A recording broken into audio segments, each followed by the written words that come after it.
All right, we are starting with question number 17. Write the expression as a sum and or difference of logarithms. Express the powers as factors. Okay. So the first thing we have is natural log x squared minus 6 over x plus 4 to the third, all to the fourth power. And we are told that is where x is greater than 3. Okay. The first step, if you remember, when you have an exponent, you want to get that exponent out of there and rewrite it. So that comes in front, okay?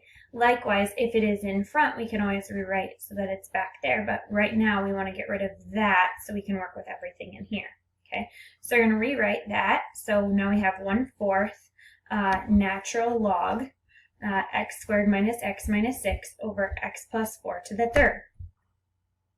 So in class, we discussed that when you are dividing logarithms, okay, when you are dividing them, you can express that as a difference. Likewise, if you are multiplying, you can express that as a sum of the two expressions. So if you take a look at this right here, that is quadratic. So we noticed that we could factor that.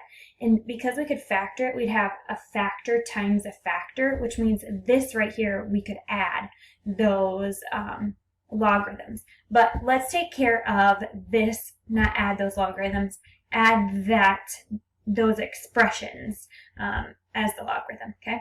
So let's take care of this first, and let's find the difference of that. So we're going to take x squared minus x minus 6 minus x plus 4 to the third.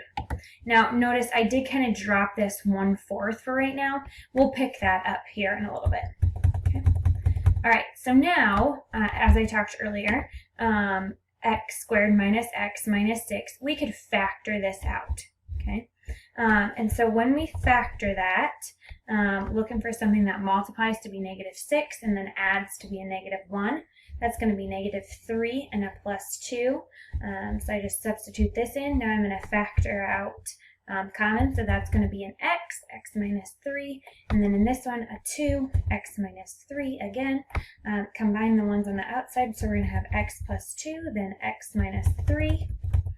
And so that, as expressed as a difference or a sum of logarithms, it can be written like this. Okay. Now, let's put everything together. So we have this, we're going to add these two logarithms, and then we're going to subtract this one. So we also, as you see, pick up that 1/4 again. So we have natural log x plus 2 plus natural log x minus 3 minus natural log x plus 4 to the third. And then we have that 1/4 there again. Now, one thing you might be saying is, oh, there's an exponent here. Yep, you're right. We need to take care of that next. So we need to take care of that exponent. And if you remember, that exponent just comes down in front of there. Now we need to take this 1/4 and we need to distribute it to everything in here. And I just rewrote the problem right here.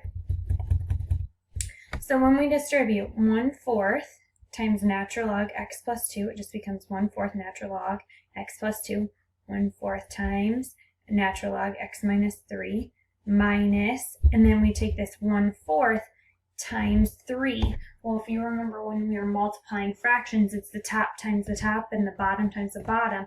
So we're going to have 3/4 natural log x plus 4. This right here is our final answer. Basically what we did is we rewrote that original logarithm as an expression of the sums or differences of that logarithm. Okay. Sometimes we're asked to take the adding, and that would be a multiplication, and then the subtracting would be a division. So we're asked to go back and forth between these two ways to represent a logarithm.